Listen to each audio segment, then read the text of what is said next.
Now the story of a World Wide Web that connected everything, and the one YouTuber who had no choice but to keep it all apart.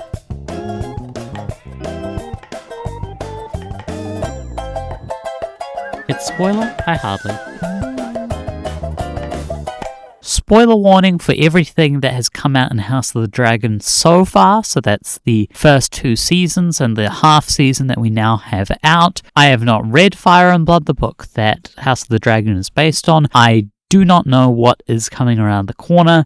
Everything I say or guess is only speculation. I think this is a phenomenal episode, one of the best in the show's history. Let's get right into checking up on the bingo, and then once we're done with crossing off whatever there is to cross off, we can go over my thoughts on what makes this such a brilliant episode. House words. There were none of those in this episode. Dead Targaryen in flashback/vision? No, but Viserys does get mentioned a couple times. There's the brief kind of connection between Alicent and Rhaenyra over we both knew and cared about Viserys in our own ways. And there's also, very interestingly, and I'm going to wait to talk about that scene in full, but there is this moment that seems to really tip Daeron over the edge where he is negatively compared to Viserys as somebody you don't want to be, which I think is an obviously correct take, but I think it's quite a rare take in this world. We usually see Viserys talked about as, at the very least, a sympathetic figure compared to what he really was. Valyrian Dagger, no. Happy Pride Month, Westeros, no. Aemond LARPs as Daemon. There was zero Aemond in this episode. He has completely vanished. Vhagar has completely vanished. I don't even really have speculation on what's going on there. I'm just going to wait to see the next episode, whatever Alice Rivers has done with him. Essos appears. No, there is a brief mention of Essos in Daemon suggesting to Rhaena, you should still go there, you should run away, and she's like, no, my place is here now with the dragon, which, I mean, devil's advocate, you could always try to fly away with your wild dragon, way out into Essos, but I suppose it doesn't really matter one way or another so long as she's staying wild. Dragons die. They're all fine. I was worried for Caraxes and Sheepstealer whether it would come to conflict. I think we escaped that. I think for an episode that generally very smartly exercises itself and the worst generally not coming to pass, I do think we perhaps could have done with, I think they set up a really genuinely terrifying scene there in that moment where Daemon finds Rhaena, and I would have liked to see a bit more payoff for that instead of Daemon just kind of falling right into the coping about here's how you can come back and be with us or whatever, which is very interesting in its own regard. It's just a bit quick the transition into that. Westerosi history. Not that I can think of. We get a mention that Ormond, though, is well learned in his history, so I do hope that that kind of thing comes up in the future. Ships sink, or been there, done that. As Corlys himself says, we're past the sinking ships phase of the war now. A Kotsk reference, no. Kristen Cole acts like Jean/Anakin. I really love, it's one of my favorite scenes in this episode when he pitches to Gwaine, listen, we're just going to do guerrilla warfare now. I don't think that particularly resembles how Jean and Anakin talk, because to me, Jean or Anakin are the kind of people who in that situation will pitch, I legitimately have a brilliant strategy by which I intend to win, or go in a real blaze of glory thinking that I can win. We're going to capture the Little River Lord or something. Kristen, on the other hand, gives this very good speech where the point he's getting across is essentially that honor is this kind of luxury that Gwaine Corbray has gotten to swing around, but at the end of the day, he's willing to just give up on a cause and go home when all seems lost because he can, because he's nobility. And for Kristen, that's just not an option. He cannot afford to do that with where he's come from. He is going to get executed by the winning side, so there's no cost to him in continuing to fight the war. He might as well bet on very slim odds because, he's in this until he dies, so might as well give his side a slightly better chance to win. And it's going to be very interesting to see how these kind of nighttime attacks he's pitching pan out. Larys is on fire. Larys is a bit more subdued in this episode. He's falling into a very familiar role at this point where he's repeatedly advising Aegon you need to chill out in order that you can come back. And I think there's been one very important shift in that dynamic, other than that cool scene of Aegon insisting that Sunfire is still alive, which you can really interpret either way. And personally, I definitely, if Sunfire is going to make a comeback, I don't want it to happen anytime soon. I'm really interested to see what Aegon goes through, being forced to simply live out a commoner's life. Particularly,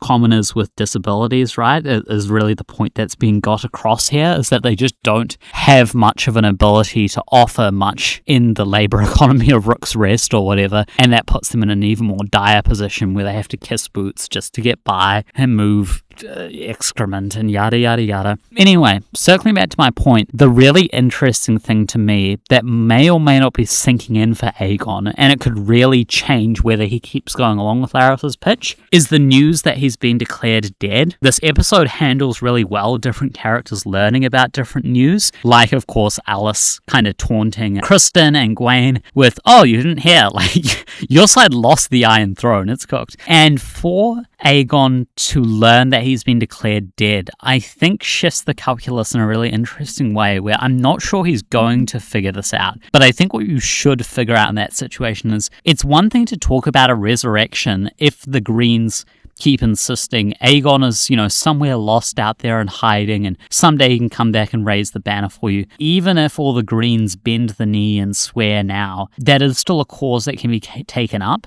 It's a very different thing if everybody just kind of agrees between them, okay, yeah, Aegon probably is just dead. Because if that becomes common knowledge, then when Aegon returns from hiding and declares himself king someday down the line, I don't know if anyone believes him. I don't know if he has any power, any legitimacy, any claim on the throne anymore, particularly because very few people saw him after he got so badly burnt. And so it does kind of look like a wild shot by someone with scraggly platinum blonde hair trying to elevate themselves way above their station by running a scam. Sweet Home Valyria, none of that. Dragon does something suicidal.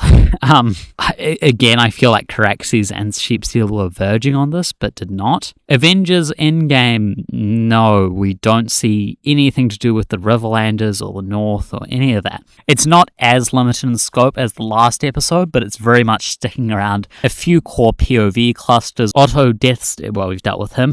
Heads rolled, yeah, been there, done that. Although I will say at the end of the episode, when Daeron kills that poor guy, who I'm 99% sure that's an actor from Andor. He was one of the folks from Ferrix. He had the kid.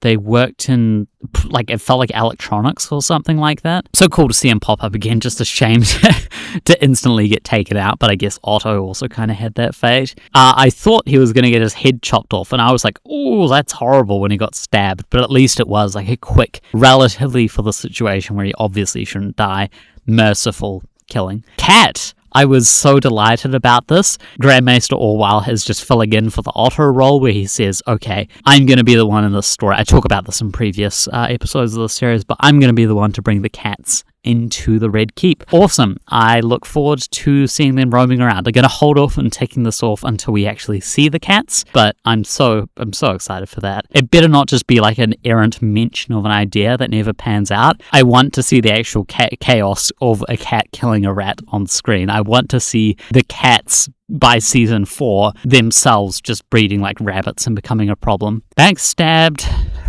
Daemon does commit a betrayal of Daenerys, of Rhaenyra. That is made very clear throughout the episode, that he's having to choose between Rhaena and Rhaenyra, and he chooses pretty poorly, obviously. But it is what it is. I don't think that it's a massive enough betrayal. Like, if anyone's getting betrayed, it's that random poor shepherd who gets murdered by him. Did the shepherd even notice what was going on? Like, I'm not saying this in a denigrating way, but literally, was that guy deaf? Was he just like, I wonder what's bothering my sheep, and he just didn't get around to looking up? In any case, yes, it's a betrayal. I don't think it counts as a full-on backstab for me. Grand Maester Orwell conspires. I love that we're getting to see a growing role for Orwell, which makes a lot of sense for him as the character you turn to when you just need things sensibly explained without much of a personal character biased take on it. Like, here's the faith deal. You're not going to get the same explanation out of a daemon or someone. And while I'm not going to count this for conspire, I do like not only that he has been enlisted by Rhaenyra as, okay, you can keep your job in my court, and now he's going to play a significant part in events, I guess, but also that he tries to suggest effectively, do you need my help in poisoning the High Septon? And she's like, oh, no, let's not go that far. Aegon, he was almost Aegon for a second there, but no, he indeed did kiss the boot, and I'm really just looking forward to getting to see the continuing arc of what happens to this completely arrogant, entitled king living a commoner's life, worse really than a lot of commoners, and getting acquainted with entirely new ideas and ways of looking at the world that he didn't have before. I think we're kind of past the danger zone for Aegon. Now he's starting to gradually develop just the tiniest bit more sense. I think this is the start of a turning point for him. Peaceful retirement. As discussed, Daemon suggests that to Rhaena, it's rejected. Night in full plate goes overboard. We've dealt with that in previous episodes. Rhaenyra and Alicent communicate. Yep, we have even more of their talks. It's nice to see those discussions. And 4 weddings and or funerals. No weddings or funerals this episode. Alright, I'm going to grab the episode timeline and start hopping back through to see what is actually going on, what I'm forgetting.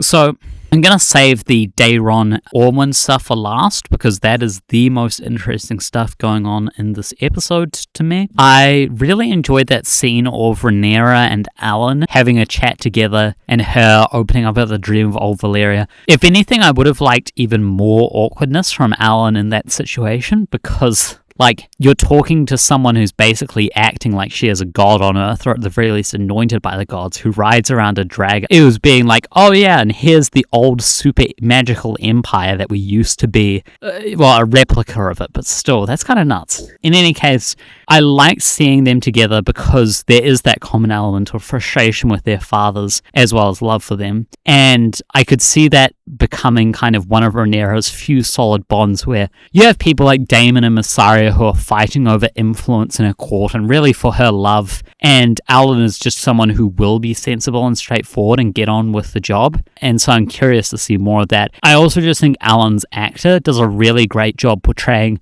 look, sure, this is a very competent guy who can handle a lot of situations, who definitely could, I think, who has some of the qualities to grow into a good hand, but he's really awkward. He's really uncomfortable. He's just out of place and nervous, and that's really fun to see how well he performs that kind of stress. I loved the Lady of the Vale sniping back and forth with Daemon. It's great to get to see the moon door and everything again. I think the Vale is in a very weird place in just Westerosi lore in general, where it's one of the least interesting, least developed regions that we see the least. But on the other hand, I specifically think that the whole moon door and the Sky Cells setup up there is some of the greatest kind of world building in the books, that you can really visualize, that you can really feel like what it is to be there. It feels like having a dream where you're falling, all the time whenever characters are talking up in the Vale or dealing with stuff. And so that kind of stuff, yeah, I love seeing it again.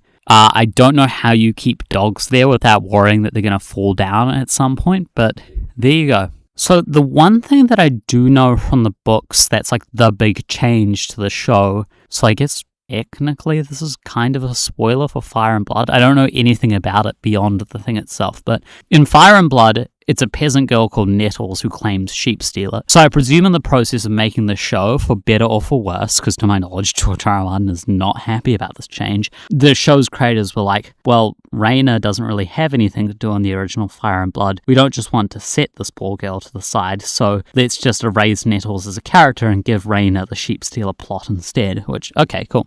And I think it's really interesting how they almost evoke, in a meta way, the ghost of Nettles hanging over the story in this episode. So in a similar kind of way to, for instance, the Torrhen Manderley, Wyman Manderley parallel that I talked about, where I didn't even pick up on, but other people picked up on the idea of that being inspired by the Rat Cook story and events with Wyman Manderley in A Dance with Dragons. That's really cool. We have someone being bossy in the ruins of Rook's Rest, who's named Janos, and you can see that kind of parallel with Janos Slint as an up-jumped commoner who starts behaving as a lord in the main series. Incidentally, Rook's Rest here is reminding me a lot of how Harrenhal is depicted earlier on in Game of Thrones and in A Song of Ice and Fire, like in the Arya chapters, so that's really cool. And the way in which the Ghost of Nettles hangs over the story that I really like is that Daemon commits this horrible murder where he says, okay, I'm just going to kill this shepherd and pass him off as the rider of Sheepstealer. And he's telling such a bad lie because he's so torn by his loyalties here. And he's so indifferent to the details of the story, and he's probably not just a good liar in general,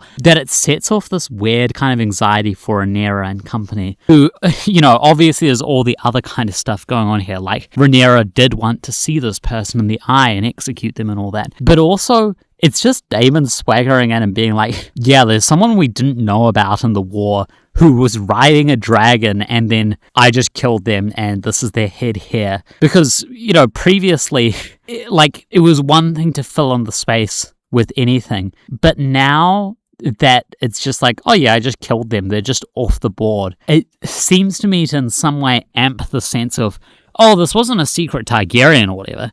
This was just a random. And I think it leaves Rhaenyra with this growing unease of like, was this a dragon seed? Were they running their own dragon seed program I didn't know about? Was this literally just a peasant from the Vale or something? And I don't expect this to go anywhere. I don't think that this is like an active plot thread that they're really going to inspect who this mystery rider was. That's not the emotional purpose of this discussion. But I do think that there's a little something there in the idea of the identity of Sheepstealer's rider being left at least temporarily anonymous, and the literal fact that Daemon is telling a story that we as the audience know this is the story he's telling, that a random peasant from the Vale was riding Sheepstealer, even though that's not what actually happened. I hope that makes sense as my explanation of the Nettles connection. In any case, let's get to the best stuff in this episode, because they put a lot of effort to setting up in the last episode that we should really care about the Hightower plot. And now, oh my god, it is paying off. Ormond himself, interesting characterization.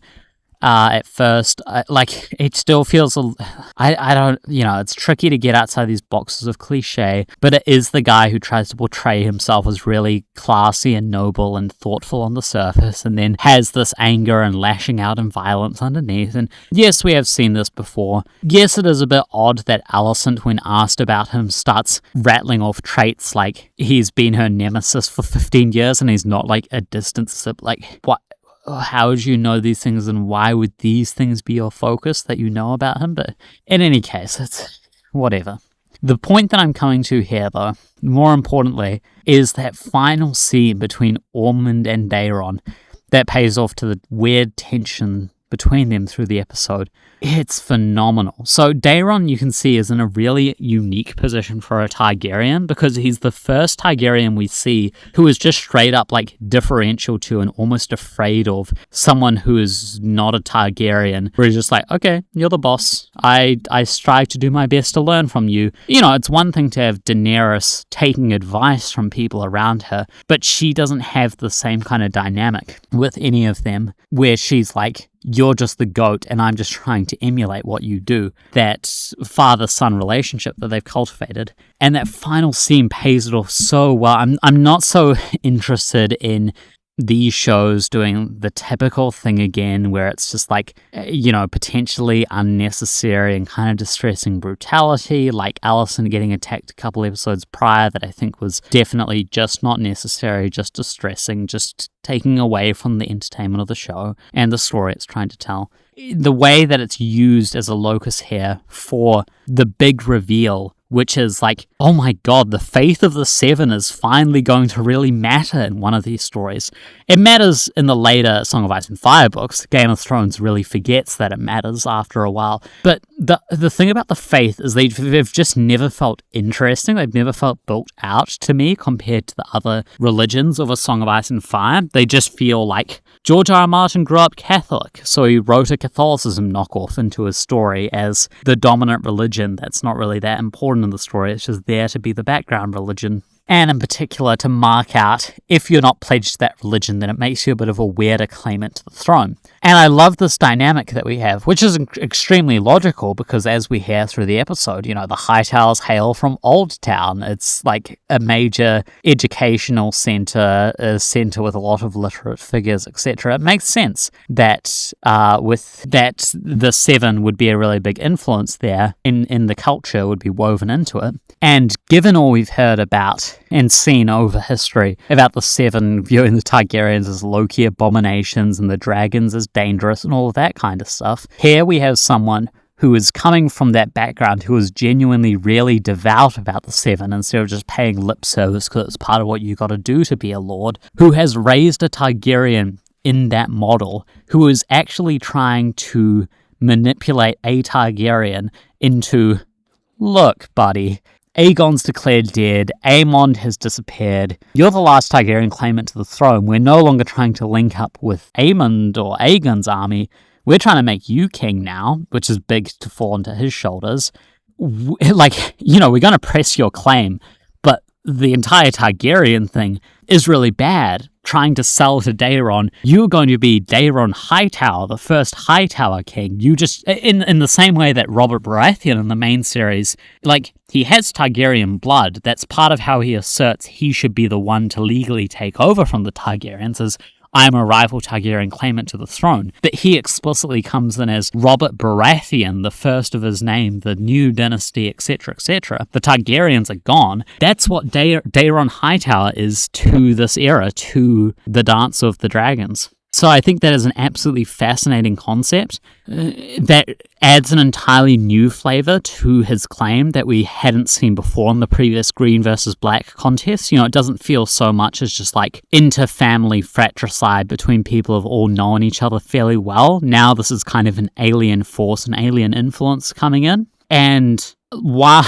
again, I don't like much the plotline about soldiers are assaulting women in the town and the guy steps in and then he ends up getting executed for it, and it's all to show that Ormond seems classy on the surface but he's running a manipulative game underneath it, blah blah blah. That's not that interesting to me, but what isn't very interesting is Daeron seems like a sweet, courtly, well-mannered type who has internalized all the best values, I guess, of the Seven, things like mother's mercy, but ultimately is so enthralled to Ormond, is so beaten down and intimidated by him, that even when he is standing by his own dragon right behind him, which is kept chained in the sept, that is some incredible symbolism right there, he's still just going to stab a guy who he knows is innocent, who is pleading for his life, through the heart, because he's like, well, I don't want to disappoint Papa Ormond, do I? And the last straw is Ormond telling him, you don't want to be like your father, do you? Is harkening back all the way to that season 1 drama around Viserys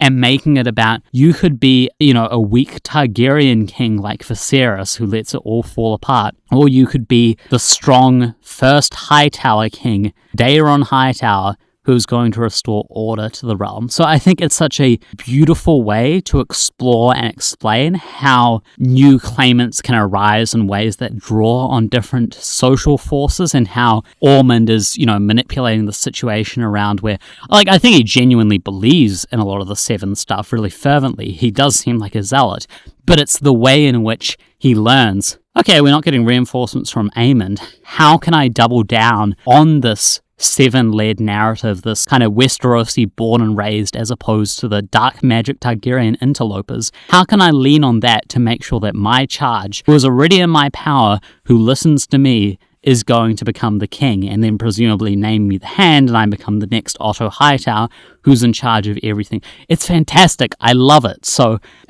shout out to the creators of the show for coming up with what I think is a really compelling plotline for season 3 that I didn't expect. I'm really happy that this is the main plotline that's going to be powering things forward through the season, presumably. If anything, it's just a shame that we only have 4 episodes to go. I loved it. Loved the performances. So excited to see what we have to see next week, and inshallah the audio will actually be working clearly in both ears now, so thank you for the feedback on that front as well. So let me know to fix that up. And let me know in the comments below what you thought of this episode, what you liked most about it. If you disagree and you felt more critically about it, because I've been really uncritical. I just really liked this through and through. And if you enjoyed hearing me talk about it, if you thought that I offered something new to say about this episode, then you can hit like on the video. If you wanted to see the next 4 episodes I record after the next 4 episodes, you could even subscribe to the channel and activate your notifications so YouTube lets you know when those videos come out. So thank you very much for your time, and I'm going to hit stop recording and go get this edited before I actually... The only thing that sucks about this episode is that Tumbleton isn't a very interesting title. Sorry. Not sorry.